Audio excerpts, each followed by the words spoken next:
for some of these players. That's one way to put it. Draft. NME and Cloud9 into the draft for game 1. And off of seeing Meals' clutches shockwaves, goes to show that when Cloud9, when the game is not closed out, and they're able to keep themselves in, then you can get to that point, the scaling difference, and you can look for that one miracle shockwave. I imagine, though, that Cloud9 also looking at Selma, who had, in that Game 2 win against Tribe Gaming, Selma was putting in a ton of work on that Senna, so identifying that as one of the probable causes and strengths for NME, taking it away. Like the Cloud9 are learning from their last series and banning away Malphite. Louis also had some good games on this Malphite pick. Yep. And I just absolutely love the way the big circuits on the same patch end up playing out, you know, where you end up seeing some picks that are completely ignored in the early stages of the tournament just become meta-defining. And I think Malphite has been one of those biggest ones. But for Tarzan, it looks like NME have done their due diligence and they've banned away the signature pick in the Graves. You know, what's funny about the Graves is that, you know, Tarzan has not gone to it since Cloud9 was knocked down into the lower bracket. You said it, though. Corki is up. But what do NME get off of it? Because banning something like Graves, just looking down the priority picks we've seen before, it leaves up things like Lucian and Braum. Varus is also open for Dienzio, as you said before.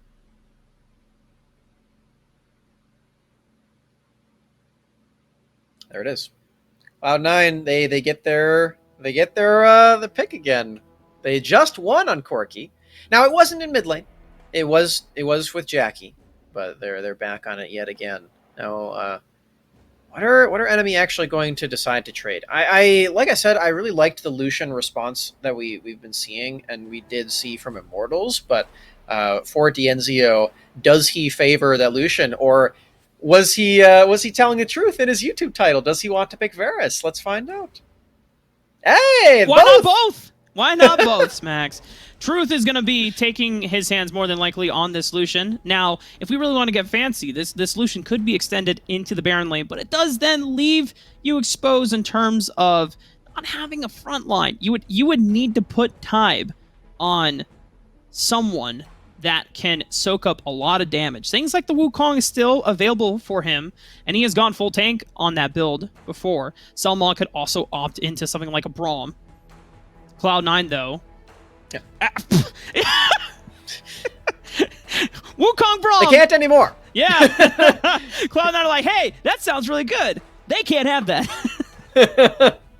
Let's just take those champions for ourselves. NME, they find some valued replacements, though, I think is a fair statement. With the Janna, so much peel is available, and I like that they're pairing it with Jarvan a lot, because they did just see Zello play this Jarvan twice in a row.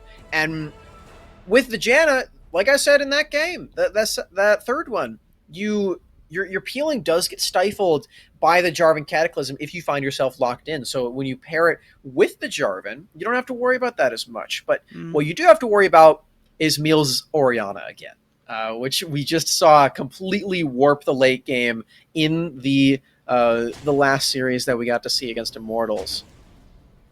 Minions have spawned. Cloud9 take to the Rift, and they're already preparing themselves for the duo mid lane. NME are well more than aware of this. They have all four of their laners getting ready to opt in for the push. And we have seen NME do this before, and it was one of the things that helped them get such an advantageous lead against Tribe Gaming, getting a lot of information and tracking down onto the jungler. 4-man pushing through mid, evaporating that wave, and it opens up Truth to get an early vision onto the Raptor camp. We're already seeing that NME are not playing Cloud9's games quite yet in this series. They did just send Selma and Truth to deal with Zello in Dragon Lane.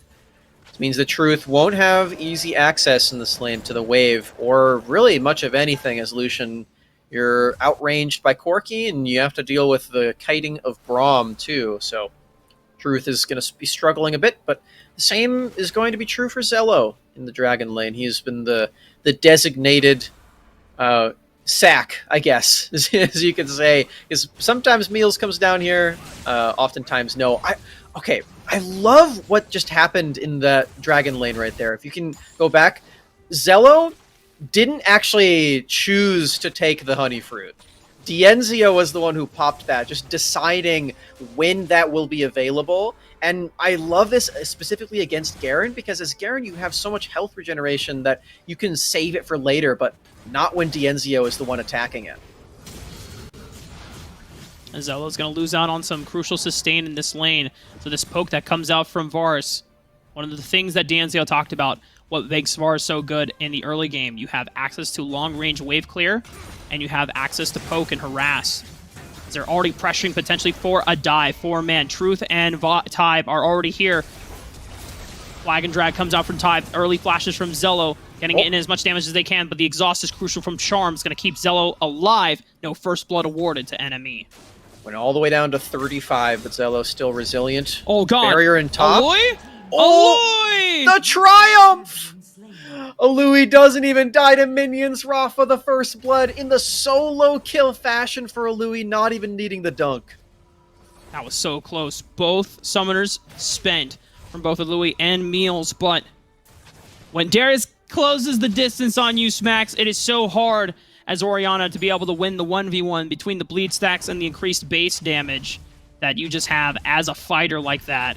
It is so crucial for NME to have an advantage, especially on something like a Darius.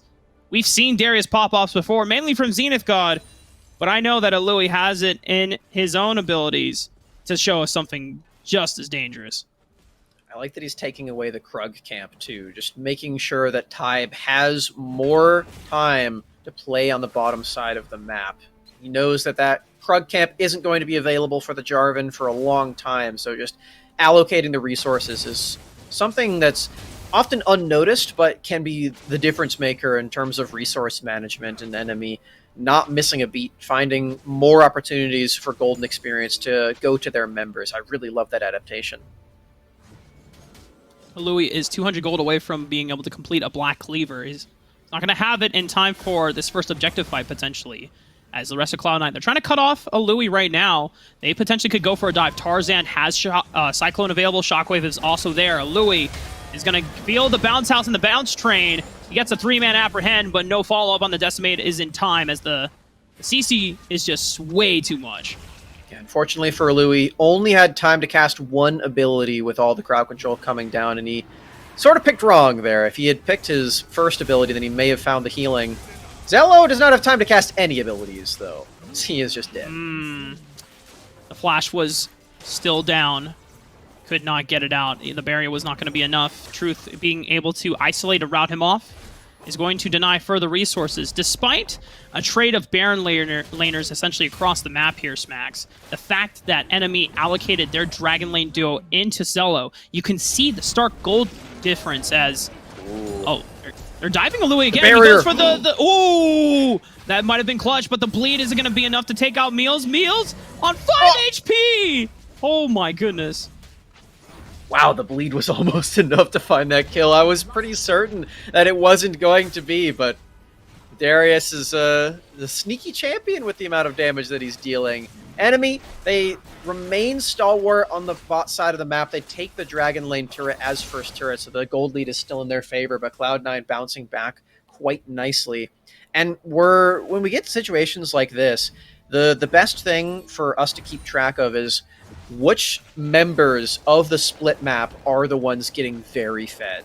And for Cloud9, it is mostly going to be Tarzan and Meals that have the most gold here. They're getting pretty snowballed, and even though Jackie is arriving to those plays too and he has the most gold, this is not a position that you often find yourself in as the jungler for Wukong, where you're mostly just farming up and trying to cast Cyclone. He hasn't really needed to do that much this game, and he's able to take down that turret with ease. And Tybe had originally opted in for a longsword, as Charm might be caught out. Chain of Corruptions, but thankfully Charm had thrown up the Unbreakable. Mitigates a lot of damage that could have been lethal. Enzio not going to find the arrow. But Tybe had a longsword start, wanted to opt in for something more aggressive along the lines of a Black Cleaver, maybe a Sterix Gauge, but recognizing that the Darius being focused up means that someone has the front line. And so Sunfire Cape Rush is going to be there for Tybe soon. It is not available quite yet. Tybe was going to have to find a recall. It's almost there for Zello, too. These frontliners are going to be available for the 5v5s. When you look at what that 5v5 might hold as far as the objectives are concerned, it's mostly just going to be that next dragon. Enemy already has access to the mountain dragon. The extra shielding that they get from that one's going to feel nice. Not the biggest buff, but I think as far as what the dragons do, the individual ones that aren't Elder, this definitely feels like the most visual of all of them. Like, that shield never goes away. You keep it right there, and you can always see the effect that it has every time. We're not going to have a dragon fight for another minute or so. NME still trying to catch up on some boot enchantments as Truth and Tybe still walking on brown bags. They don't have the Nikes quite yet. Louis is already ramped up to some nitro thrusters on those boots, though, with the rocket belt. So Louis, between Flash and the boot enchant, has quite a few ways to be able to close the distance and catch out any stragglers as he looks to decimate the competition. Quite literally. That is the name of the Darius ability. Aha! For See what I did Cloud9, yeah, I do. It's very nice. Check out what Cloud9's got on their inventory, though. It is just 5 plated steel caps. Like you said, they are full armor. And when you look across the board, it's easy to see why. NME have drafted a full AD composition. All this physical damage is going to be mitigated quite nicely by the plated steel caps. A very efficient item purchase. As I have in fact done the math.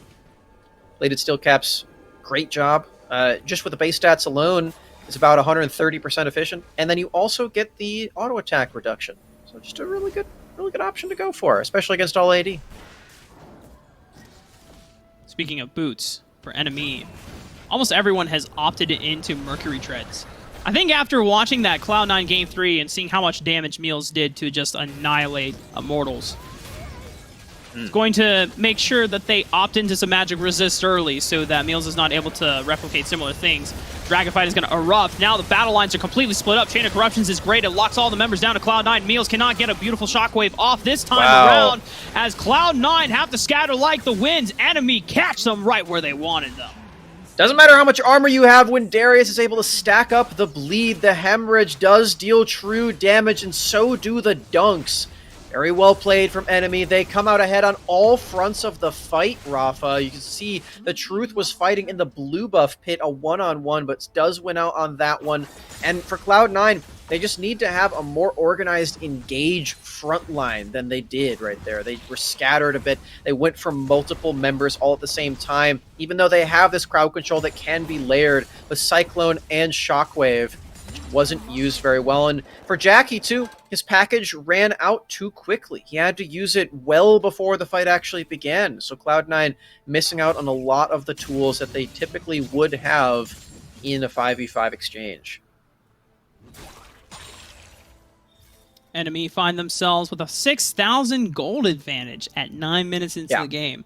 And while it's not that Cloud9 have not been in this position before, the gold lead was not this grand this early on. So Cloud9, this is a whole different beast. NME showing a lot more coordination, a lot more poise than Immortals did in the previous series so far. Cloud9 are going to have to rise to the task if they want to advance and keep themselves in this series. Otherwise, you think back to what we talked about at the beginning with Dienzio and the rest of the NME. They want revenge against Tribe, and Cloud9 is not going to stand in their way. For NME, they are still rocking this full physical damage force. There are a lot of options for them to go for to cut through any armor items that are going to be purchased, and they are going to be purchased. There are already 4 of them, not to mention the boots, that are online for Zello and for Tarzan and even for Charm. So, going to be crucial, but luckily, like I was saying, there are many options. You can go for the Serelda's Grudge, which is likely going to be the option for Dienzio on this Varus, and Black Cleaver's already in here for a Louis, and you can even go for Mortal Reminder.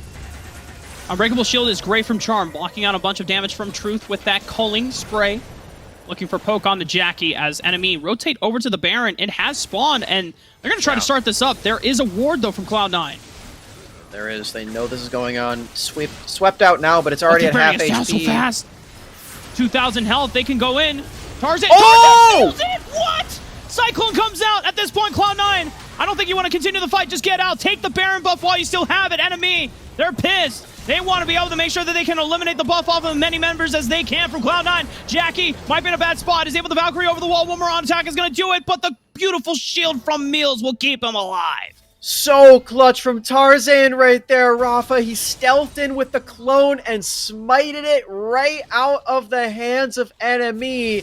They thought they could burn it down. They thought they had enough time, but Tarzan so slippery, so sneaky to get into that pit. And again, we're seeing the great use of the redemption from Charm.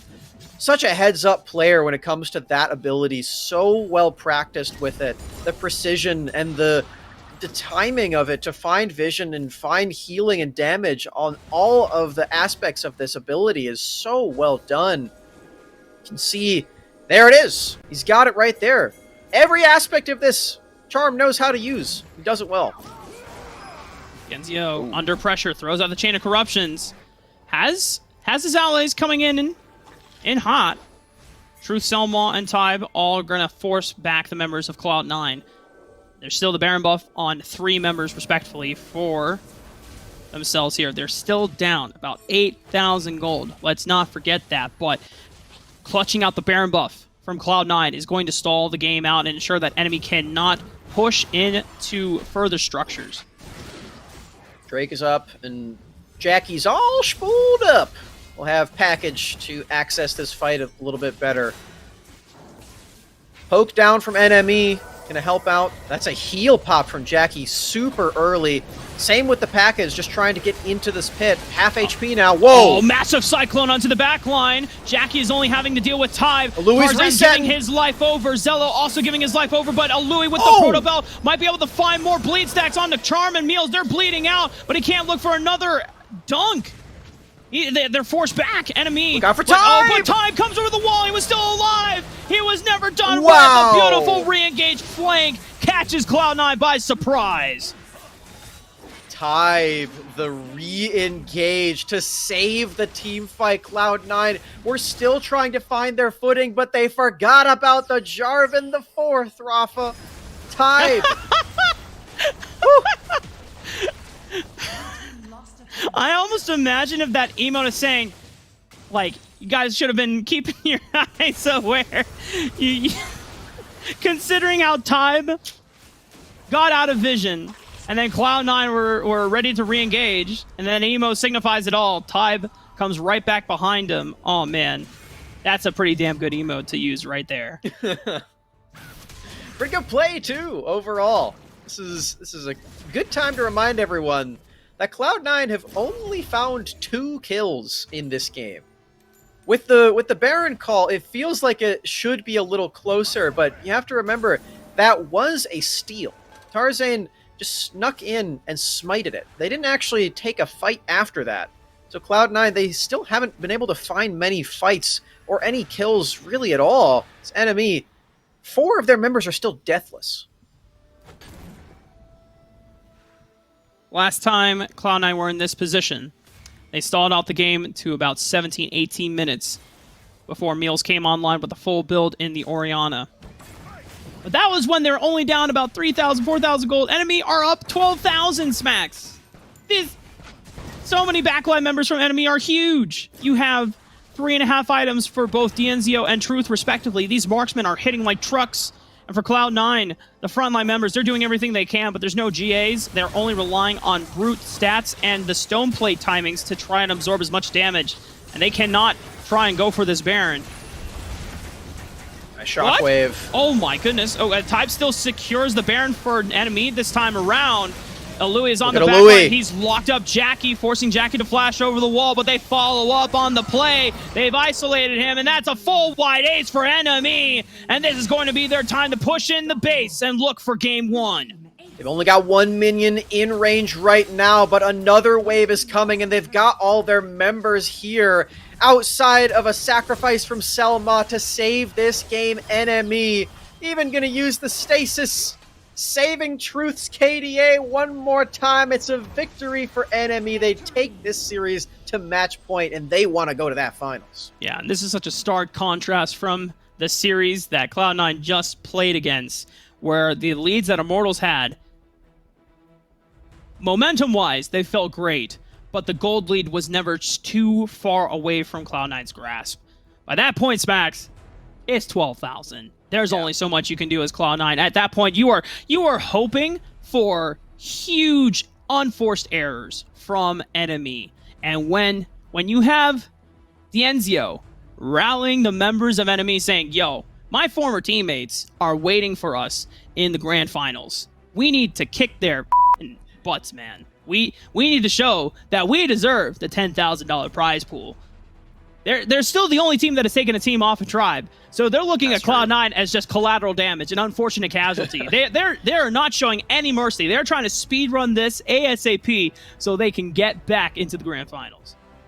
For Cloud9, this is 4 games in a row now that they've played back to back to back to back, where they've taken heavy hits in the early game. Immortals, as a reminder, they won all 3 of the early games in that series. And now NME are looking to do the same with the crazy starts that we're seeing against Cloud9. The early setup, it may have fallen off for Cloud9. They may have lost their rhythm, where they haven't been able to go for that same level of aggression that we've seen from Charm and from Tarzan, getting under these turrets, finding dives. Seems like constantly their opponents are doing it to them instead.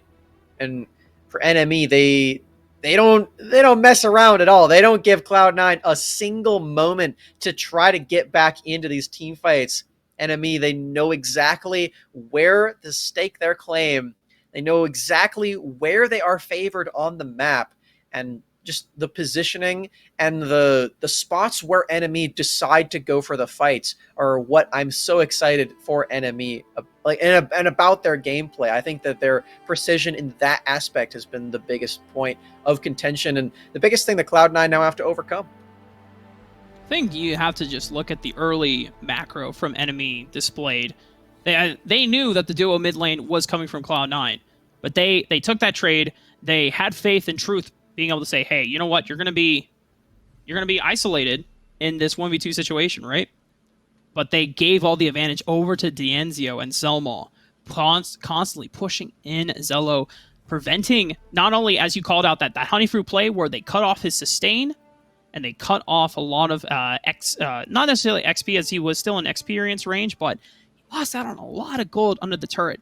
And they early coordinated a dive towards the dragon side of the map as soon as Tarzan showed his face on the opposite side of the map, because they knew that, hey, we had Scuttlecrack control over here, Truth is going to dip, he's going to potentially lose on some experience as the waves crash in from the dragon duo mid lane, but they dive onto Zello, they give first blood. Charm tries to rotate over in order to prevent and minimize the loss that Cloud9 was going to take on that side of the map while they prepare for something similar against a Louis.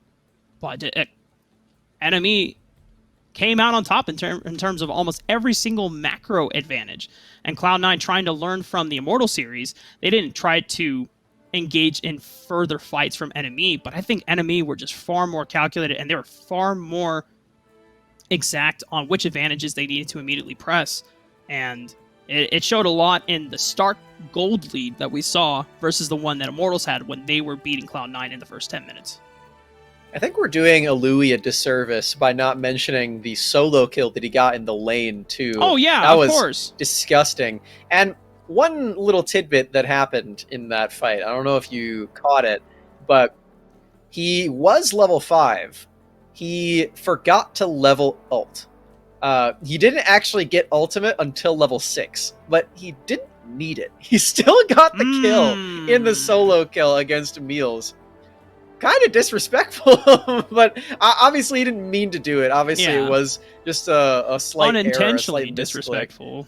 Yeah, but not needing the Noxian Guillotine, as it turns out. And, you know, paying homage to PC League of Legends, I think he doesn't need Ultimate until level 6 anyway, just like traditional Darius. Smacks, I've got some stats provided to you by one perchance. We have 100% win rate for a Louis Darius across 5 games. 100% win rate for Truth's Lucian across 5 games. 100% win rate for Dienzio Varus across 6 games, Smacks. I mean, Are those all incorporating that game that we just watched, or is it all +1 now, too? At this time, it is now a +1. So now it's 667. Wow. Pretty convincing right there. We knew that from Dienzio's YouTube video that he dropped today that Varus is, in his opinion, the best marksman in the game. But, I mean, and now we're getting stats in a competitive esports setting. And now it's not just a solo queue thing. It is now for all-encompassing Smacks. And I think there's quite many things that Cloud9 have to prepare for and look to in this next draft phase. There are going to be some bans that we considered you cannot give this up as bans. Now you might have to trade out because picks, all of these picks, they're so damn consistent for NME. So now we might see things like the Gragas being left up or the Ziggs being left up here as well. I just love that Dienzio is putting his money where his mouth is, quite literally, as there is a big prize pool on the line. It is 10K, and he puts out this YouTube video today saying, hey, Varus is the best. And then he comes into this tournament, and he's picking Varus all the time. I just love that. That is just... It's not clickbait, guys. Confidence. It literally is. Based on the stats, based on the numbers, he is putting up the performance. He gets to go and make a YouTube video tomorrow and be like, hey, remember when I said Varus was the best? Here's me beating Cloud9 with it. Just like, I beat Cloud9 with the best marksman in the game. You know, that's your new clickbait title right there. But it's not clickbait. It's legit.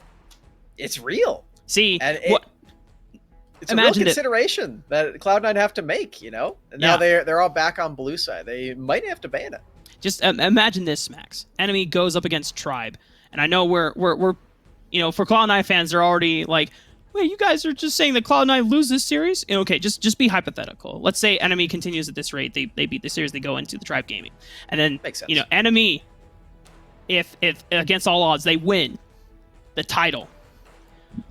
I won a Wild Rift Major with Varus, the best marksman in the game. It's just like 100% win ratio, the amount of content best build. as the NCO you're going to make is just money right there. If he does that, then I'll tweet the video myself. I'll just put this out like, hey, sign me up. This guy is the best Varus in Wild Rift. He's winning on it, and it's the best champion in the game. Listen to him. All right. Maybe Cloud9 are going to do that, as they are still on blue. They have some bans that they can find some leeway with. They've already banned away that comfort pick from Selmon. No Senna again. And now they do get to decide whether they want to keep that Malphite ban on lock or just go to the other champions that they just lost to. Cloud9. There's one of them. Ooh. One of them is the 100% win rate of Louis Darius. For NME, now things kind of open up. And I wonder if there's a world where Cloud9, what if they ban Corki so that Enemy, they don't let Enemy decide whether they get to trade out on Varus Corki, and Cloud9 opt for the Varus themselves. I think if you isolate and take away, well, you still got Lucian, man. Oh my gosh. See, this is why we just get the comfortable seat of watching the draft unfold. We don't have not to having just to make the big decisions. Break our minds figuring out what champions you have to ban. Because something has got to give. Something has got to come through. Whether it's Corki or Varus or the tanks in the Baron lane, some of those power picks are going to happen in this game. You have to imagine. These teams have been playing all throughout the past month or so. They know what the strong champions are, and it's up to them to figure out which ones they have to let through. And Cloud9, they do keep that Corki up. NME, they didn't ban it in the first game, and they they got away with it scot-free. So they now have that opportunity to keep that one going. I think they're telling NME, they're putting them at the stake of like, okay, are you going to ban one of the marksmen and then we get the other marksman for ourselves, or do you ban one of the Baron laners, and then then there's a possibility that NME trade up on having 2 marksmen, but losing out on the 2 Baron laners. Okay, Ooh. NME, if Cloud9 go for Corki and Varus, NME gets the other, guaranteed, and they might just slam Malphite as well. Yeah, I like this read by NME because I don't think Zello has actually played Malphite yet. It's mostly been Gragas as the go-to tank and then a bunch of bruisers and split pushers. So I think this is a good read from NME. They might get punished by the Malphite first pick, but we'll find out. I think this is the good move, and it will be the Corki anyway. So now NME, they can just insta-lock Varus and Malphite if they want to. They might want to go for a priority support as well. One of the things about Braum as a support is it is anti-dive, anti-disengage, and that Unbreakable Shield does help in being able to block out a majority of the poke that might come in from Cloud9. Corki rockets are a prime example of that. Absolutely are. Braum still on the table, and the Orianna for Cloud9 is still on the table too. If they want to go for that one, then Jackie will take this Corki yet again, but we do know that Meals is very comfortable on the pick. But yeah, for NME, they take away this Camille. I believe Tybe's Twitch stream advertised himself as the best Camille in North America. The best Camille and Wukong in NA. Yeah, and Wukong. So he's got some accolades there. But Camille, certainly a comfort pick for Tybe. We're definitely expecting that it's going to go to jungle. And I mean, Rafa, you and I have spent our nights watching this guy absolutely crush it with his Camille mechanics on his stream. He has some slick thumbs, man, when being able to weave in the tactical sweep right before the second cast of the hook shot and always lands it on the money. Cool. It is really cool. Like, the Tybe is actually insane on this Camille. And being able to take it away from Zello as a potential split push option is great for NME, but mostly because, I mean, Tybe is probably one of the best Camille junglers that we have in this tournament. The T Tigers is the only person that can potentially make a name for that, as they have some great disengage options with this Monsoon for Selma. Same combination that NME picked on red side, 3rd and 4th pick in game 1 was this Jarvan and Janna. It looked super good in that last game, but the person who was playing Jarvan in that one was Tybe. They still have that flex pick that they have to roll with. And, you know, Cloud9, they did actually go in for the tank top for Zello. They did go for Malphite. So I feel like this is a much easier champion to make work against full AD, which NME does still have. They do still lack magic damage on the enemy composition. Smacks, there is only one way in terms of direction for Cloud9, and it is forward. They cannot go backwards with this composition. Kaisa and Corki might be able to kite themselves, but if you are going backwards in this composition, you have already lost. Cloud9, you have Unstoppable Force, Solar Flare, and Cyclone. You want to use these as primary engage options. You just want to slam jam the hell out of NME, and now NME, they're going to be able to combine a little bit of extra crowd control for themselves. You can pair and do disgusting things with Cataclysm Moonfall. Love the Truth is back on this champion. And, you know, Rafa, coming from the League of Legends background, we know that Diana is a very powerful dive champion in that game. Moonfall is a very different ability on PC League of Legends. It casts instantly, you get the knock-up every time, and it just knocks up everyone that you could possibly want. In this game, you have to charge it up a lot to get that knock-up and to get more damage onto it. And because of that, to me, it seems like Moonfall is more of an anti-dive ability, where you do need to have a lot of members on top of you already for it to work. So I love that this is the counter pick for Truth against this dive composition that Cloud9 have put together. Because like you said, Cloud9, they're not going to be backing away. They are going in, and they will inevitably be in range of Truth's ultimate. So I really enjoy this pick. Truth has already shown us some amazing performances against some of our best teams in this major. This is an amazing pick for NME, and it is that magic damage that they were lacking before. So before Smacks, I think it's interesting to note that for actually Jackie's the only one by themselves here in this mid lane, because we have 3 members going for a late invade against Tybe in the top side of the map. And when you have Charm on Leona, you have such a powerful level 1 engage. Tybe has to flash away. The red smite will be secured for Tarzan. Tybe has to flash. Giving up the summoner spells is not going to be able to cash out on a first buff. And this is a huge adaptation for Cloud9. Instead of sitting back, going for controlled plays, and trying to scale up, they are now the ones pushing their foot on the gas pedal. Great scouting from Cloud9 to know where Tybe was going to go. This is the same path that he took in the first game. It's being punished even still. And Rafa, this is the same aggression that I was hoping to see from them in the past 5 games. They're finally turning it on.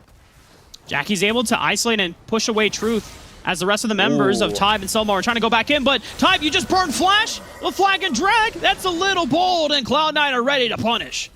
And Cloud9 bring the hurt train down in this jungle. Tarzan is on track to triple buff, maybe 4 buff against Tybe in this game.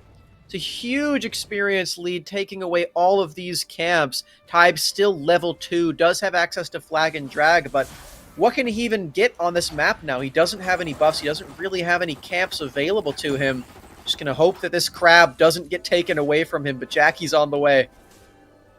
Louis was going to be there, though, as Emils can't necessarily rotate. Tybe is trying to get the smite down, is able to secure it for himself. He'll be able to walk out.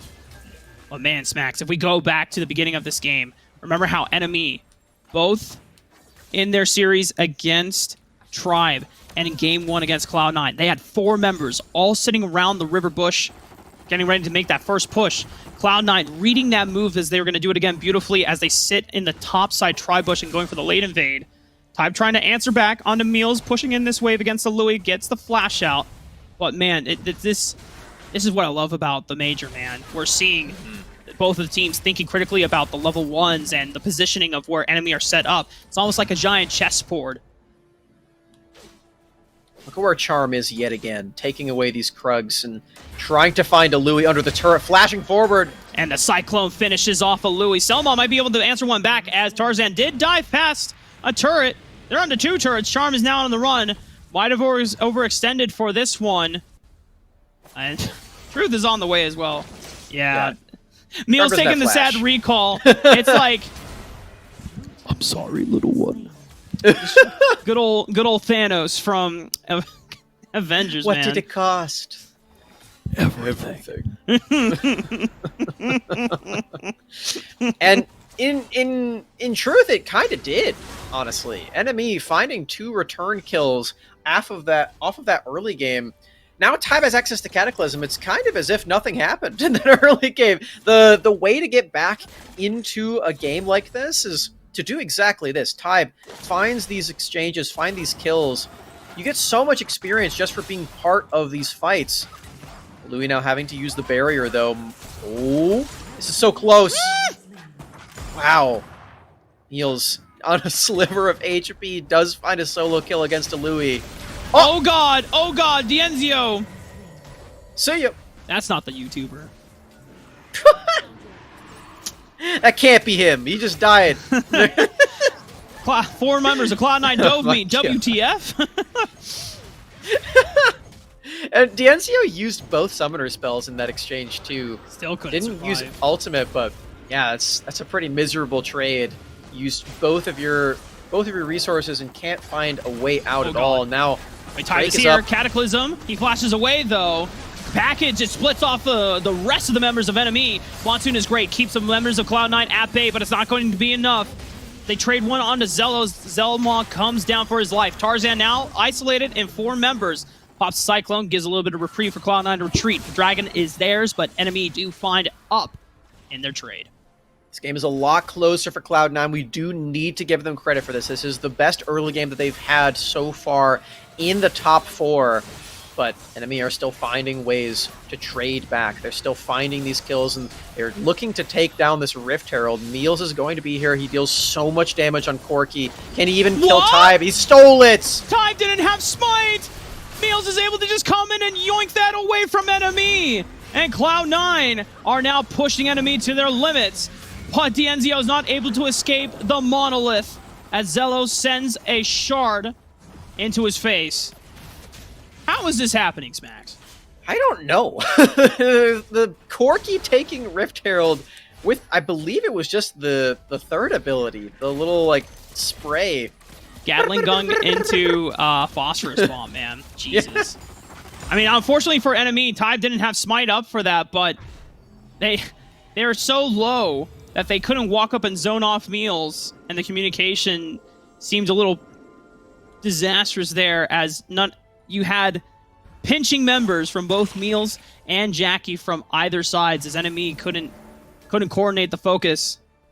It goes down, and oh man, I don't want to say or jinx anything, because NME had such an amazing display in Game 1, but Cloud9, they've shown the adaptation. They have made the playstyle change.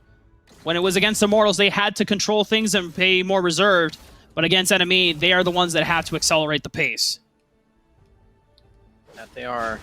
NME, they still have some tools to counteract the aggression of Cloud9. Like I was saying, Truth, he is very dangerous when it comes to trying to dive on top of team for NME. He hasn't died yet either. Still scaling up on Diana. And he's been given a lot of the resources for this team too. He has the most gold on his team. He has stayed stalwart in whatever lane he's down against Zello right now. And this member is so crucial too, because like I was saying, Malphite is so clutch when it comes to dealing with a lot of physical damage, and you can see now that the plated steel caps are being purchased by all the members of Cloud9 yet again. They do know that they want to have all this armor on lock, but Truth, he deals magic damage, and he deals it very well. He deals it in huge AoE fashion. Crucial champion and player. Sitting on a Rod of Ages at the moment, looking for that Death Cap second. Still has about I want to say 2,000 gold away from that purchase, as the extra needlessly large rod completion sitting at just over 1,000 left to go, was able to finish it off. Now NME, we're gonna have to deal with the Cloud9 squad that has resurged and is showing a different look than when we saw in Game 1. Cloud9 were far more passive. Oh, Truth. Oh, no. Meals has to flash the Moonfall, but Truth still on the pursuit. One more auto attack. Barrier comes out. Meals, does he have enough kiting ability? It just does not. Truth routes him down. That was awesome from Truth. Trading flashes, forcing the barrier, and still getting the kill afterward. An excellent solo kill for this player, who's on track to find a death cap. Now, there it is. 8 minutes, 2 items, and one of them is death cap. This Diana's going to hurt. Meals, he just put the die in Diana, really. Well, now Louis is looking to make Tarzan to be the one that dies. Cyclone is a great re-engage. Chain of Corruption doesn't quite land. Zello finds a one-man knockup on a Selma, pops the Monsoon before he flashes over the wall. Louis has the hook shot away, but Tybe or Truth just went in, but doesn't have the support of his teammates there. No Moonfall either to follow up. And Meal says, hey, remember that solo kill, buddy? I've got friends now. Now, NME, they're down a member. They're down ultimates. Louis getting chased here by Tarzan. A re-engage from Tybe, gets a knockup, but the package is still there! Meal splits up the opposition! Goes in with the Valkyrie, gives his life, but Jackie's able to follow up. The Meals package is there, and he finds the kill onto Truth too. The revenge, as you called it. Excellent fighting from Cloud9, keeping their advantage going and stifling that engage that Truth went for, which honestly was very ambitious and not very well advised, I would say. No Moonfall was available. This one will be better, though. Okay, Charm and Jackie, sub 200 HP, but a beautiful stun from Charm interrupts the Moonfall from getting the full channel. Excellent stuff from Charm. Stuffing that engage out. Cloud9, they keep finding these outplays in the fights and in the 5v5s. I love that package from Meals, but it didn't actually get them the Drake. The Drake is still alive there, Rafa. They won't have these tools to use anymore. But again, Truth, use that Moonfall. He won't have it either. So for NME and for Cloud9, it's mostly just going to come off the back of the marksman players. And Cloud9, they've got more. They have 2, and NME only has 1. I think to give Cloud9 credit, they opted, as you said, they didn't go for the Dragon, but they took down the turret on the Dragon side of the map, and they got a bunch of chip damage down on the mid lane. So Cloud9 trading Dragon control for more map control, which can lead into Dragon control later on, as NME are now trying to fight for an entrance into this river. Zello still has Unstoppable Force. No package this time from Meals. Jackie and Charm getting chunked out slightly by this Dragon. They're going to have to make a choice and choose. Two-man knock-up onto the backline. Meals follows up, but tied with the beautiful re-engage into the bolt to the knockups. Charm, though, follows up with a beautiful solar flare. And Cloud9, Meals still sub 100 HP, survives to tell the tale. Oh, the health bars are so low, especially for Meals keeping himself up right there. Look at him. Look at that health bar. But he's still helping out with the Dragon, being a good team player, and the Cloud9 engage from Zello was enough to get that fight started off on the right foot. I am really thoroughly enjoying what Tybe is able to accomplish on the re-engage with Jarvan, but it's not quite enough. Again, they did not have that Moonfall to use in the fight. Truth still waiting for that to come up. And NME, they don't really have a lot of AoE to deal with. They still have their sort of ditto abilities with the Hextech Ultimatum and Cataclysm. They both do about the same thing, but it's not really dealing damage. You need more damage after that to have this snowball rolling, and Truth wasn't able to do it there. 300 HP on the turret. Enemy doing all they can to defend it from letting it fall. Once that turret is struck down, Cloud9 will have a full access pass to the inner workings of this jungle, and NME will have to be pushed further back. You know, Rafa, I don't even know why I'm surprised the Cloud9 are winning this game. It's in the script. We have to go to the distance in all of our series as they're push Truth out. Here comes the engage. But multiple knockups on both sides of the fight. Tarzan and Zello, though, find the backline. D'Enzio and Charm are going to be exchanged. But Charm actually doesn't go down. It is Selball that falls. And Aloy and Tybe, for all their efforts trying to stop the backline from taking down Meals, they still lose out on the numbers. And every single time I see Wukong third ability fly across the screen because it follows distance, I just crack up. Because you saw it right there. Tarzan was able to get underneath the turret from the Raptor Pit just because he casted the Nimbus Strike. And it follows Flash. It's such a tragedy for D'Enzio that he has to deal with this, but for Tarzan, just great use of his resources, finds that dive, and Cloud9 keep their series hopes alive. Still, they have to actually win the game. They haven't done it yet, but this fight and this game has looked a lot better from them from start to finish. I mean, we talked about what the draft was going to detail, Smacks. Cloud9 can only go forward with this comp, and it was imperative that they found an early game lead so that they would always be able to have the stat advantages on their side, so that any fight that they chose was a winning fight, as Tarzan is just going 1v2 under the tower. Only a redemption there to follow up, but Zello finds the two-man knockup. And Cloud9 are going to try to get away from this turret. Jackie is incredibly low. Aloy routes him out. But Tybe is taking a lot of damage. Truth coming over the wall. Moonfall is huge, though. Tarzan is going to get found out by Aloy. Meals has finally arrived to the party. Zello are able to trade one back. Enemy still maintaining 2 members against 2. But Cloud9, they have the advantage to push. Tarzan getting a bit antsy, I feel like, to find that engage. Was in an outnumbered one and did not have the team to back him up. In the end, it is a 3v3, or 3-4-3, rather. That's not really the trade that Cloud9 are wanting to get. They don't get any turrets out of it either. It's so tense, Rafa. Enemy are definitely still in this, especially if engages like that come through and they can find worthy trades. But I'm getting the jitters. I mean, this is it was a 10,000 gold lead from Cloud9 just 30 seconds ago. Now, the gold lead has been stifled, but it's still a huge gold advantage that Enemy have to overcome. Package is now available for meals. This next fight around the dragon in the coming 10 seconds. This could be where Cloud9, you know, the engage on the tower may have not been the best in their favor, but still, Enemy are feeling the pressure. Cloud9 just wanting to have one go button to start this fight. Because honestly, this dragon isn't the Elder. It doesn't matter that much. But just trying to route the members of Enemy into a fight is what they need. Oh, Lloyd just goes on to Meals in the backline. Truth is trying to rout off Jackie. Jackie is no longer in this fight. But a Louis, he's the one that dies. Jackie's still alive. He can rejoin the fight. Solo Flare goes a little wide, only lands a slow onto Selma and Tybe, forcing the flash out of the support for NME. Tybe has the flag and drag to escape. But Cloud9, they have the numbers, and they're heading towards the Baron now.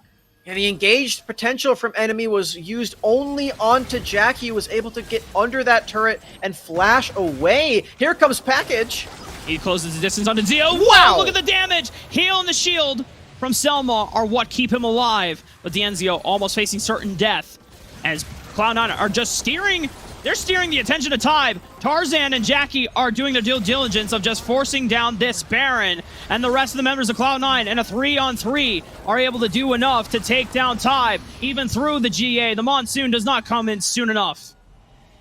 Oh, C9, their late game team fighting is coming online, Rafa, just like in the last game. Meals is so clutch on Corki, dealing amazing amounts of damage when he used that package so well to cut off the members. Cloud9 now with 3 dragons. They have the Baron buff on lock. Okay. Enemy, they still don't have to deal with the Elder. They can rest easy knowing that. That's their only form of solace, though. We've seen it end games, but for Cloud9, they're team fighting. This has been their strength from the beginning, and they started this game off so well. Remember, this is the game where they completely shut down Tybe in his own jungle. Jackie using Killer Instinct, not going to be there if they go for another fight, but wants to find any amount of damage to pressure NME, and that's something that they've done so well this entire game. Tybe trying to do his best to scout out information. We have to remember, Smacks, that at this point with Baron buff, I think if you're Cloud9, that Elder Dragon flip is in the back of your mind, and you want to avoid any possibility of that being an option for NME. They are splitting up the members across the board here, as now they're going to try to look for an isolated pick. Now Meals, even though this fight is going down on the Dragon lane, watch for Meals and look for Tarzan in the mid lane. Jackie is dropped. Zello is about to be dropped here. Charn is able to stay alive, but look at the base. As now the members of Enemy realize that their base is starting to fall apart. Tarzan and Meals are able to take out the top lane and the middle inhibitor. The base has been exposed from Enemy. Those 3 picks are huge for Enemy, but the inhibitor turrets in Baron and mid lane are even bigger for Cloud9. Kills are temporary. Those turrets are forever, and the super minions will remain for the entire rest of the game. Cloud9 have more ways to pressure this map. They might feel a bit bad about losing those kills, but they definitely made the right call in my book. Meals staying alive, getting those shots down the corky little yip. Finding all that damage. Still a 13,000 gold lead for Cloud9. Enemy, their only hope. And thankfully for them, or actually, unfortunately for them, I should say, is that the super minions are coming in through the Baron lane, which is the most farthest away from the Elder Dragon.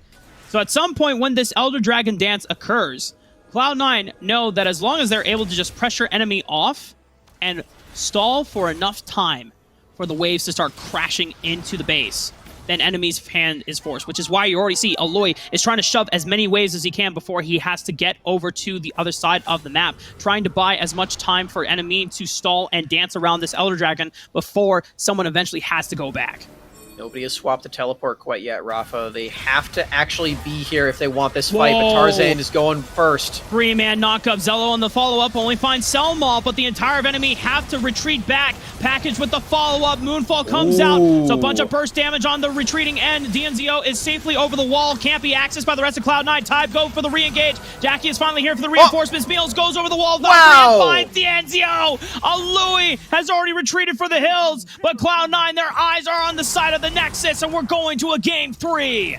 I don't know why we're surprised, Rafa. Of course it's going to a game 3. That's just how today is going. Every single series, a nail-biter to the very bitter end. Cloud9 ensure that with their game 2 victory. And what a game it was. We saw them lose out on so many early games back to back, but they finally have had enough of losing in the early game. They need to find those early plays, and it comes off the back of Charm's Leona. And that was the big change. If we have to go back into the qualifier, which, once again, thanks to our wonderful stat queen, Perchance, pulling up that this is the first time that Charm has pulled out Leona in this major, but had a 100% win rate over 6 games in the qualifier earlier this week. And if we think back to the qualifier meta that we saw, it was mostly engaged supports. It was mostly tanks for Charm and for a majority of the supports that were playing in that qualifier. Only now we were starting to shift over to enchanter supports like the Lulu, like the Nami and the Janna. But Charm bringing out, and they're able to capitalize on the early game strength that you have when you're able to invade with it early on. And if you go back to the level 1, remember how NME always would send 4 to the mid lane. No one is checking for that top tri-bush from the river, where Tybe is eventually starting the red buff, and then Tarzan, Charm, and Meals all walk in, late invade, catch Tybe out by surprise, and a huge advantage that they continuously track him throughout the game, and Tybe is never able to get any early game plays off. They finally show us why we call this strategy the Cloud9 strategy, Rafa. They finally show us their namesake in an amazing display of early game, and they kept that under control all throughout. There's a reason that Cloud9 is still in this top 3, even though that first game didn't go their way. We've got a competitive series on our hands, and I couldn't be more excited. When a game 3 is on the way, Smacks, it means that everyone, both broadcast staff, players, ourselves included, we all need to recharge. But when we come back, guys, it will be the last game of the lower bracket finals.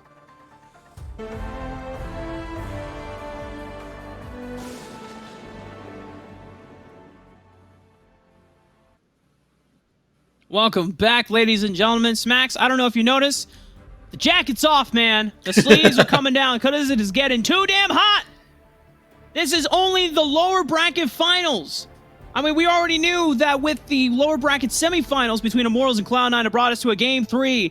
But the blessing still keeps on giving, Smacks. We are going the distance in every single one of these series. So it only means that we got to get comfortable, Smacks, because we're staying up. We're staying up late, buddy. Oh, yeah. I hope everyone out there got some snacks. I certainly did. I just filled up on some popcorn chicken in those 5 minutes. Use my time wisely. I still have 2 pieces left in case I need them. But it was pretty delicious. And I hope you got some good snacks too. I've got some gummy worms waiting for me when the finals are over. But we can't think about finals quite yet, Rafa. We got to think about the 3rd game of this series. And man, I'm expecting some big things from this. Cloud9 just take that second game so well. And honestly, if we're being completely honest, both the games we've seen so far have been very one-sided. The team that's losing does not have any way to get back in. Especially that first game for NME. They played that game really well. The snowball was so good. So, what's up? No, it's just the way you said it. The team that is losing loses, essentially. It's really losing. It's really... Well, we're really struggling. Yeah. Oh, no. Don't bring up Pokemon Unite to me. Hey, man. Tarzan being the #1 Pokemon Unite player is bringing in the strats where they're not flipping over the Zapdos. They don't allow enemy to go for the Elder Dragon at all. They continue pushing the advantage across the entire map. And I have to say, when we went into game 2 prefacing and already hypothetically saying enemy just getting ready to 2-0 Cloud9, maybe it was a caster curse. Maybe Cloud9 heard us and they're like, yeah, screw these casters. We're going to show them. We're taking this series. We're not pushovers. That game 1 was just a download. Now, Cloud9 and NME, this is where we get to fully see. Now that both teams have lost one apiece, I think this is where we get to see the true Cloud9 and the true NME. Yeah. I mean, Cloud9 definitely did get the download in game 2. We saw the coordinated attack on Tybe's red jungle start, and I think that was only possible because they did lose out on game 1. So really well done from Cloud9 to bounce back, and they're keeping the same ban strategy too. They've already taken away the Darius and the Senna, and if things continue that way too, we're, I believe, looking at a Lucian ban, if I'm remembering correctly. Or no, it was Gragas. It was Gragas. So they wanted to trade for the tanks in the Baron lane, and they did end up with that Malphite. Zella looked very practiced on this champion. I apologize for doubting him. We just hadn't seen the Malphite quite yet. The adaptation from NME is identifying that Tarzan has been making some powerful engages with this Cyclone, and now they want to put him on something different. When you look at Tarzan's champion pool, things like the Xin Zhao are still available. We've also seen the Olaf in the past. And then, of course, there is the quote-unquote signature Graves that I believe only Tarzan has really pulled out among the teams at the Major here. Enemy haven't banned it yet. They did ban it in both of the other games. And by the way, Enemy did select to play on red side in this game, which I think is a little interesting because Cloud9 have wanted blue in all of them. Seems like both teams are getting what they want. And I mean, it makes sense. They both have a win each. Cloud9 deciding to ban away Lucian. And I mean, this keeps up that Corki. This keeps up Varus, Malphite, and Gragas. Enemy, they can ban one of those away if they want to. And they will. They will remove Corki from Meals and from Jack. I wonder if Cloud9 want to opt in for Varus for themselves and take that away from DNZO. To be fair, with full-on hard engage, they've been able to follow up, and so if they continue going for a full-on aggressive strategy, then maybe they just want to either get a priority marksman for Jackie. Kaisa would be something that follows up in a line, but some things like Gragas are also available for the take. And it's just a Malphite. Screw the Gragas at this point. They want the ease to execution. They want the go button. Enemy have been selecting compositions that are very built around physical damage. And if Dienzio does still want to be picking Varus, I feel like it is vulnerable against Malphite. We saw it a lot in that game where he wasn't able to deal the same amount of damage that we typically see from him, and he wasn't able to fire from a distance because Malphite has such easy access to that backline with Unstoppable Force. But Dienzio's still very confident in this pick, and he will be selecting it for himself again. I'm liking the confidence. I like that he's keeping the consistency with the pick, but it's so hard to play against Malphite as it. Outside of Flash, you don't really have any ways of being able to escape the engage power from Zello. Yeah. But you can Maybe rely well-timed on Zonias or something. Yeah, it's really hard though. You're going to be putting a lot of faith and trust into the rest of the team to stuff the engage from Zello. And Cloud9, oh my goodness, wow. they are taking away all the possible disengage options away from NME. So now, when it comes to other things, it is, I think you're really looking at like Nami as or Braum. And Lulu or Braum.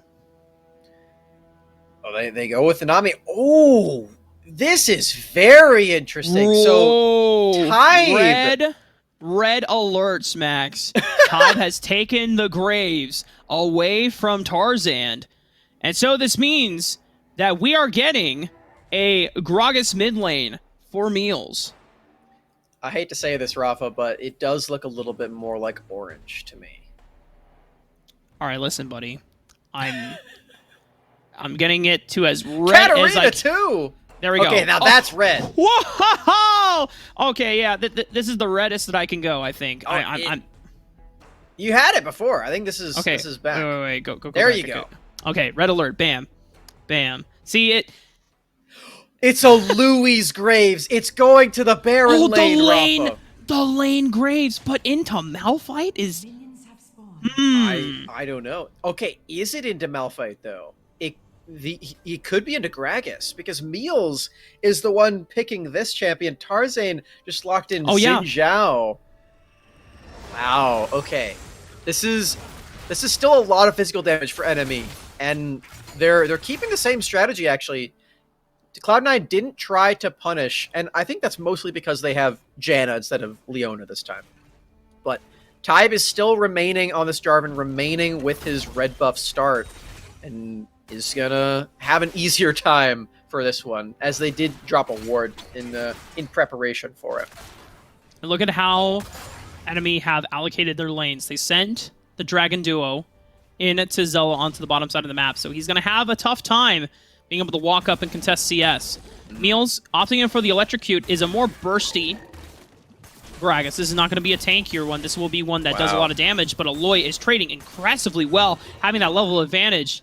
No Ignite as he went for a more defensive option in Barrier, but he still goes under the tower. Wow. Oh, that might have been a little bit of an overstep. Definitely feels like it. Meals not needing to flash in that exchange.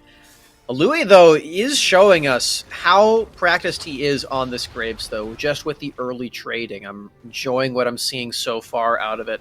The animation cancels are great. You can cancel your auto attack with the dash forward with the grit. I like that so far from him. And maybe showing that his off-roll is jungle, playing this Graves up here. This is... We have really brought it to the brink, Smax. Yeah. Looking like he's going to go for Black Cleaver, too. I like this one against the Malphite. What a prediction. Louis is still level 3, though. Doesn't have flash from before.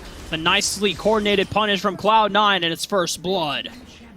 Charm, just as confident as ever, charging up that tornado in wait, knowing that a Louis would be exactly there at exactly that time. And just like you said, no flash means a Louis is dead as can be.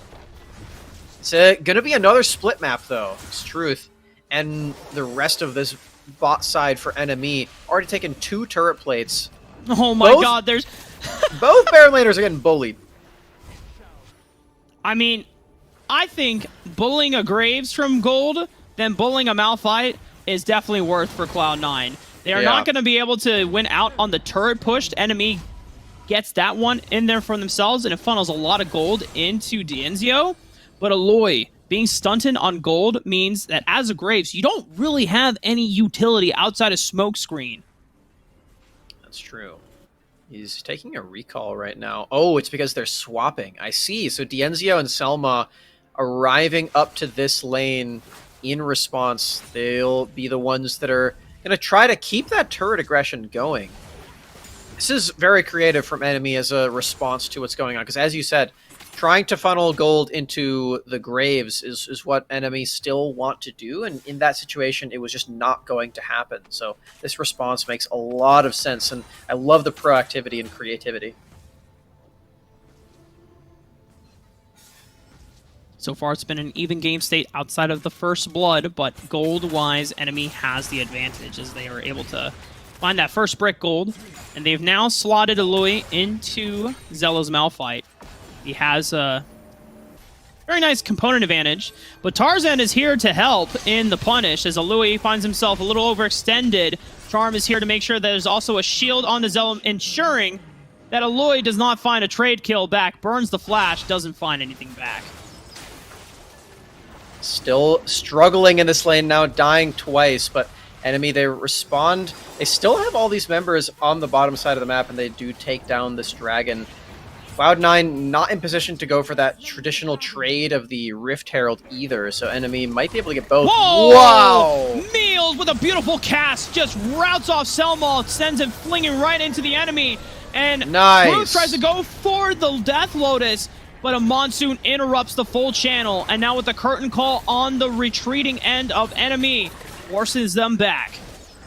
Wow. The usage of these ultimates for Cloud9, they're not even done. They've been so well. Oh my god. So much damage from Xin Zhao. They're just not stopping Smacks. They are just full on pressing forward with their advantage. That's amazing stuff. I'm really loving the ultimate usage right there from Charm, stopping the ultimate from Truth, and in the Cataclysm no less. This is just amazing usage of the skills right there, and Meals finding the pick off initially onto Selma is astounding too. Cloud9, they mitigate that gold lead that they had, and I mean, NME had a pretty big gold lead thanks to that turret from before, so the fact that they're down now is pretty incredible. Ooh, look at this, Rafa. This is a lethality gene. Yo. Going for the burst. Oh, man. I mean... Actually, you know what? I apologize. It's not called lethality in this game. It is flat armor penetration. So... It hurts more. It does hurt more. So the difference, because there is a difference, it's not just that they changed the name for no reason. Lethality in PC League of Legends scales up with your level. It becomes more effective the higher level you are. But flat armor pen is exactly what it is for the entire game. You just ignore, say, 15 of the enemy's armor for the entire game. It's exactly the same. Yeah, the change was made because armor penetration was becoming way too overpowered in the PC League of Legends, so the lethality scaling with level meant so that if someone was completely accelerated and bought like a Yumu's Duskblade at 12-15 minutes, it meant that the other enemy team wasn't completely just getting shafted by the rest of the game because they weren't able to rush armor for themselves. So in PC League of Legends, lethality is a little bit more balanced. In Wild Rift, as you said before, it is flat. So the fact that Jackie has access to double armor penetration items in this Duskblade and another Serrated Dirt component means that the curtain call, when it lands, it hurts. And it does. It does land right there from Jackie across the map. You can see that he doesn't even have to go very far, just right back to clearing the wave in the mid lane and dealing damage. Rift Herald arrives from behind, backdooring the turret quite literally. Meals will be able to take down this turret with the help of Charm, and they do trade in the Baron lane. Missing out on that turret means that they lose a little bit more, but it's trades just everywhere, because Cloud9, they still have the wave clear going in mid lane too. You can see that that turret is worse for wear right there, less than 1,000 HP. Cloud9, 5-0. Enemy have not had an opportunity to find a kill for themselves. They're still not that far behind in gold, still maintaining only a 1,000 deficit, thanks to their early first brick tower take and being able to funnel so much gold into Dienzio, but enemy has not been able to find any advantageous fights, and with the next dragon coming up in 20 seconds, here's Smacks. This is where we could see another big fight. Enemy have got to be feeling the pressure right now.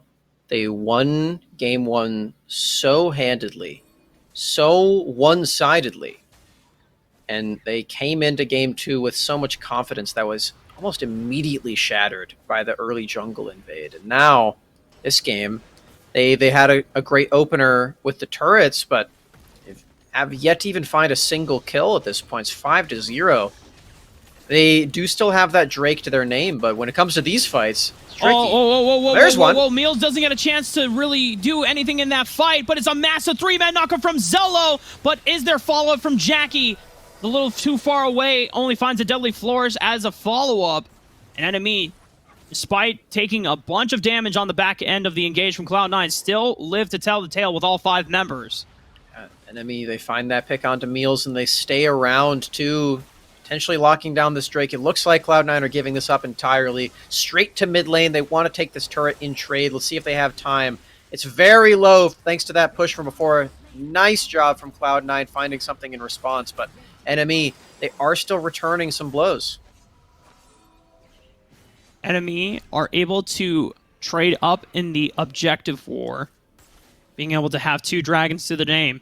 But if we think back to times where teams had more dragons, Sometimes it doesn't matter if you just flip for Elder. NME were able to prevent that from happening in Game 1 as they just looked to close out the game, but the gold lead is nowhere as stark in this final game of our lower bracket finals. The winner of this advances on to the grand finals, where Tribe Gaming are eagerly awaiting their opponents. I like the itemization choices from NME. It's double Black Cleaver now, knowing that they're against the Malphite of Zello. They need to break this somehow, and while they have that way to deal with the armor, they also have Truth, who just fully purchased a death cap, just to be safe, on the Katarina. And this is again another big form of burst and team fight potential that NME do have at their disposal, but Cloud9, they've still found advantages in these team fights. Tarzan trying to go aggressive yet again, taking out these jungle camps. Ooh. Okay, Dienzio. Oh no. Oh no. Well, Chain of Corruptions is going to stop Tarzan momentarily. Might have What a been able bait! to bait him into the rest of his teammates. Tarzan pops the stasis. It's an explosive cast that scatters the members of everyone from NME. And it might have worked against what Tarzan wanted to do. Now Meals is on the run after witnessing Tarzan and Charm fall. Sometimes face-checking a bush as the AD carry is okay, as it turns out. When your entire team's there to back you up and let you survive with Janna shields, then it looks all right. I believe Jackie had to cancel his ultimate because Louis was in the area. Curtain Call does prevent NME from starting up the Baron immediately, but the Curtain Call itself is canceled. As NME are starting to make their way towards the Dragon Lane, there's a huge wave to catch up. NME are able to somewhat stabilize the gold lead that Cloud9 had been rocking with for the past few minutes. Things are getting so tense here, Smacks. This is the closest that we have seen from any of the two teams. When we talked about how we were going to get the most epic battle between these two teams, I was not lying, Smacks. There is no huge gold lead for either of these teams at the 12-minute mark. I wasn't lying either. I hope that everyone did get their snacks, because we're going to be here for a bit. We're already 12 minutes into this one. Yup. We've seen, I believe, Tribe in Game 1 against NME. The game was already over by now. So this is a pretty long game of Wild Rift, and it's not ending anytime soon. Neither team has found a huge foothold to snowball anything out of control yet. Just farming it up, waiting for the items. And honestly, Rafa, I think when it comes down to the scaling, it is going to favor what NME are going for. This Graves with Black Cleaver will have a pretty easy time burning down anyone that he comes in contact with. And they've got the power up for Graves with the Nami. It's feeling pretty good, and usually Jhin is very powerful in the super late game, but I feel like with the flat armor penetration build, it's not quite the same. Nice cancel. Okay, the auto's hurt now, though. As you can see, the flat armor penetration, it's working in the early game. Dienzio has to stay behind his teammates. NME is trying to keep their distance away from Cloud9. Curtain Call already being used. That is an important ultimate. It's not going to be available. Tideway follows up onto the Cataclysm, but it's a 4-man knockup. The explosive cast breaks up the fight, though, from NME. They go in for the Death Lotus. Truth is going to try to look for the resets, but Jackie's still untouched. Alui tries to go into the backline. Truth finally finds it. He's still triple kill. Alive. It's a triple. The resets on Katarina are amazing, and Charm actually canceled out the ultimate too. Charm played that about as well as he possibly could have, using the Monsoon to stop the initial engage from Truth, but the stasis in response is what makes NME win out on this fight. It's a 5-0. What an explosion in a game that was otherwise so tense up until this point. NME not missing a single beat. NME. They were so close to Cloud9 for the majority of this game here, Smacks, almost falling behind. But with that big fight, they claim the Dragon, they claim the Baron. And it's now a 4,000 gold lead in advantage for them. Huge item spikes being completed as well for a majority of the members. Truth just finished 2 items off of that one single fight, the Infinity Orb and the Leandries. This is a very scary Katarina. You thought he was scary before. Whenever that stasis is up, oh my god. Oh god. Jackie. Oh my god. Redemption? Oh god, Jackie's got to give the Venn diagram, the piercing arrow over the wall. Oh man, Jackie almost facing certain death, had to burn the flash. Wow. Jackie's going to have to be more careful than that. And Louis might too. Lifesteal? Nah, not quite. Ooh, not quite. Bloodthirster almost kept him topped off. Potentially could have traded out against Tarzan. Zello's going to try to potentially give his life over as Tybe is going to rout him off. Tarzan is able to make it out alive. Will be able to respawn. Does Zello get out of this one? There's no way. He doesn't right? have ult. He doesn't have ult. He's just going to Well, use he's buying as much time as he can. But the turrets are dying. The members are dying for Cloud9. Okay, oh, wait. Truth traded out for meals. Now Tarzan, Charm, and Jackie might be on the re-engage. Selma has been routed away from Dienzio. The bubble lands. It stops Tarzan as he's able to find Jackie, but still falls. Oh, I don't think Selma's going to make it out of this one. Or maybe. Okay, the bubble bait. All right, we're playing footsie. Redemption coming back up.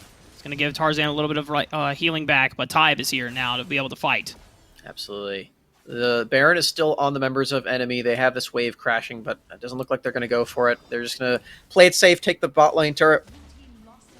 Man, I didn't quite get to see what Truth actually did in that fight, but does end up going down. Tarzan is definitely winning this 1v1 against Tybe. He gets the flash. Scary. Xin Zhao, man. Jarvan, decent attack speed steroid buff, but Xin Zhao not only has that, but he also has a built-in passive heal every third auto attack. It also does a little bit of bonus damage as well. That he does. Fearsome foe in the 1v1s if you let him have it, and with the challenging smite, it makes it even better. Tarzan rocking that one for his team.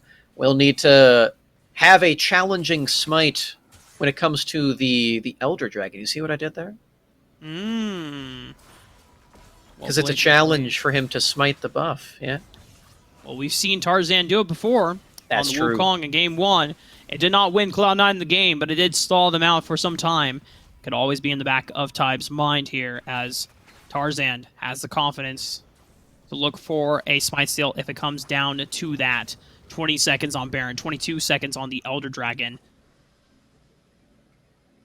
All right. Deep breaths.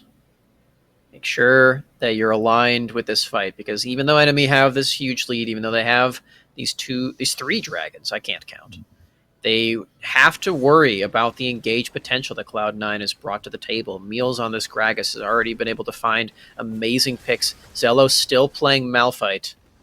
The Unstoppable Force will take a fight by storm if it lands onto multiple members. Cloud9 have to funnel into this pit, and they have to go Tidal wave, past massive the wave. knockup onto Zello. He doesn't even get a chance to pop the Unstoppable Force.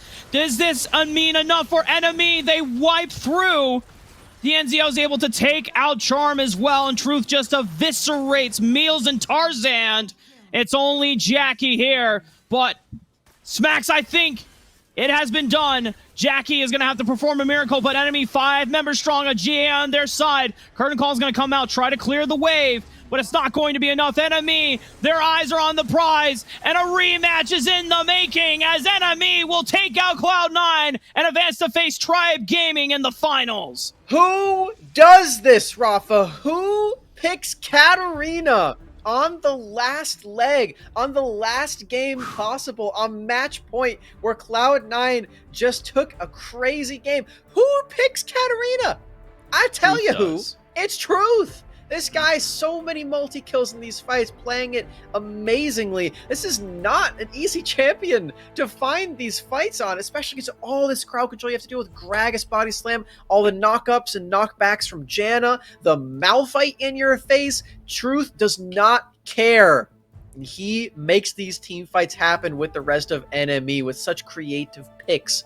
And They've rightfully so made their way to that revenge match against Tribe. They're going to the finals.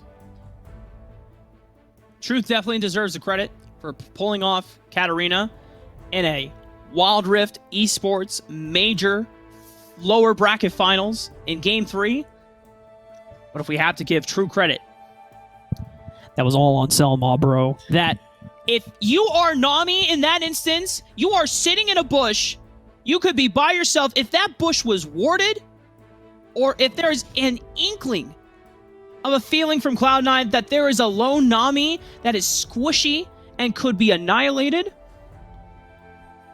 it is so scary to be in that situation. But Selma had the confidence, waited there as really the lone member of NME.